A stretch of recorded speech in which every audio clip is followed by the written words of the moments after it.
This episode, we talk about buying used online, procrastination hacks, and financial commandments. This is the Living Young and Free Show, giving the 25 and under crowd tips, tricks, and hacks to get the most out of your money.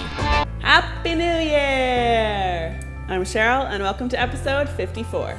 First up, we have Alex, who's going to share some advice on how you can save money by buying used online.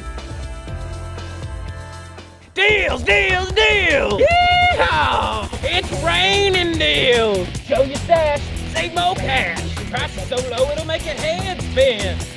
Hurry, this sale ends tomorrow! The prices are falling! These savings are huge! We've only got 15 seconds to talk about 5,000 deals! Woo! Brand spanking used! So as you can see, advertising for buying used can be over the top and often ridiculous, but the reality is that it can save you a ton of money. Today, we're going to talk about how to save thousands by buying used on Craigslist. So JD Roth over at GetRichSlowly.org has provided a great article and tells you to get over your fear of using Craigslist, because the reality is that it's a great tool for not only saving money, but potentially making money by selling your used items. According to JD, the first step is to change the way you think about buying. Patience is key. You can get items for almost 10% of their original price. Resist the urge to buy that new iPad or iPhone as soon as it comes out.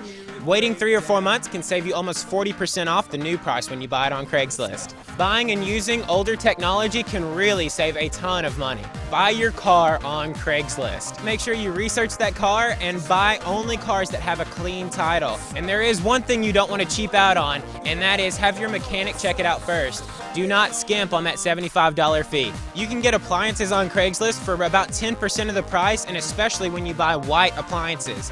People upgrade to stainless steel models, and white appliances get that really low cut. It's really low priced, and you can find easily replaceable parts for them. And a final note on appliances, test it first. When you buy furniture on Craigslist, you can get it broken in and get it at a great price, but just like appliances, test it first. There are some things not to buy on Craigslist, including TVs. A lot of people think their TVs are worth a lot more when they put them on Craigslist, but the reality is that you can get just as good of a deal at an electronics store, plus you can get a warranty. Keep track of your saving throughout the year, and you'll be very surprised at how much that actually adds up. So there you have it, Cheryl, how to save thousands when buying used on Craigslist. As always, Alex Oliver signing out with Young and Free, Tennessee. Back to you, Cheryl. Thanks, Alex. Next up, we have Dex, who's going to cover some tips on how you can stop procrastinating.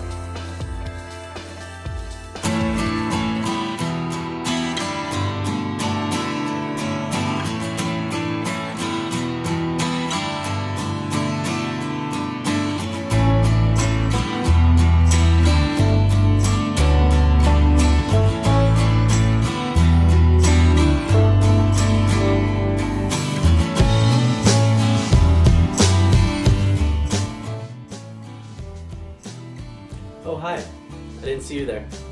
I was just enjoying some fine literature. I'm Dex Dunford from Young and Free, Alberta, and I know what you're asking yourself. Dex, how do you have so much time to enjoy fine literature and the other fruits of life? Well, I've learned to kick my procrastinating habit, and all it took was 5 simple rules. My first rule is to set out very clearly defined goals for yourself. If you set out clear goals with a timeline, you know what has to get done by the end of the day, and you can get to work on accomplishing that.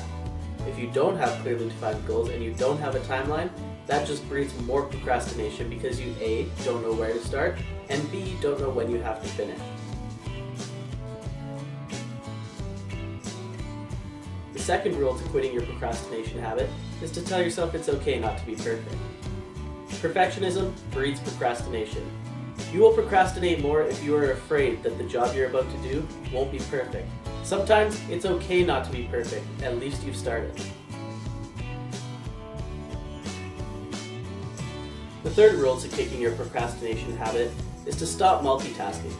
Stop trying to convince yourself that you can do everything on your list all at once. Focus on one task, get it done, and then move on.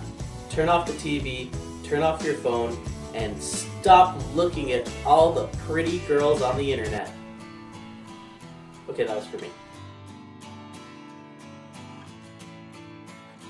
The fourth rule to quitting procrastination: reward yourself when you've done something right and done it on time. If there's no reward, then life's just work, and that's no fun.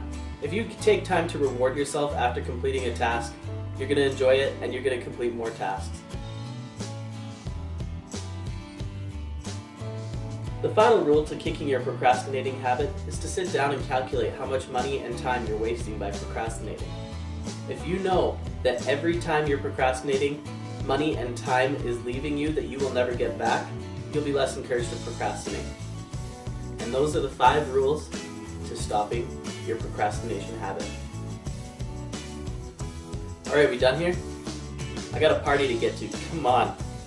Can't believe we're doing this stuff right now. I know it's my fault. I know it's my fault for procrastinating.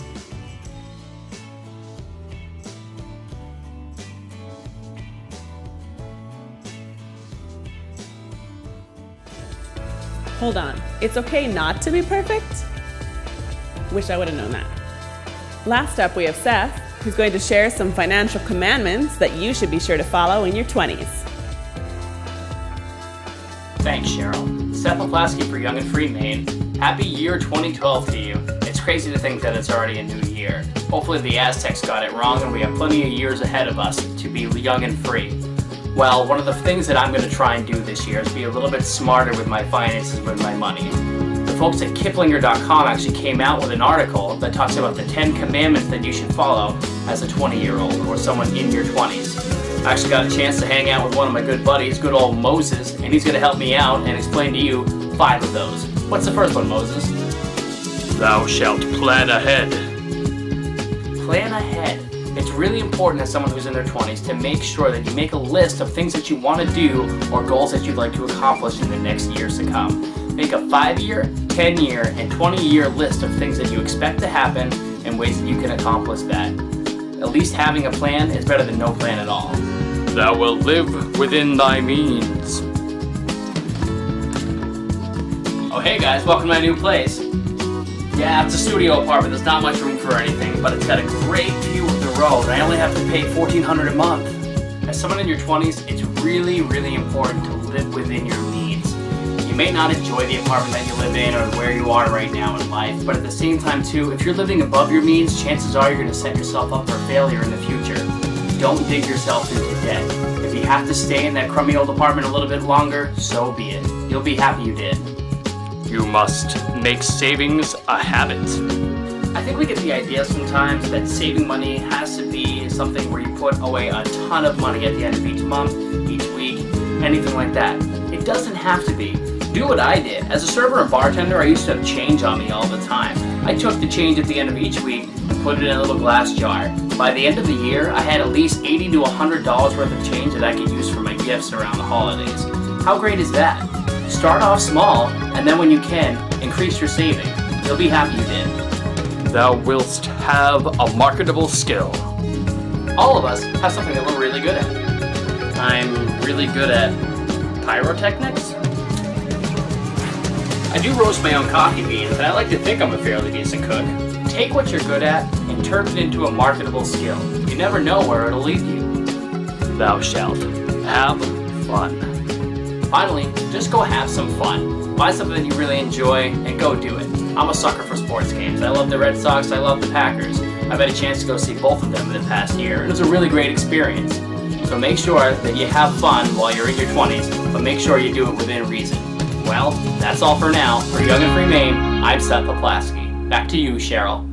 Did Moses say whilst? Whilst? Is that a word? And that's our show. If you have any feedback or ideas for upcoming episodes, feel free to comment below or email me at livingyoungandfree@gmail.com. And be sure to join us next time for more great tips, tricks, and hacks on how to make the most of your money. Young and Free is a credit union movement that gives young people a voice, a head start, and useful information.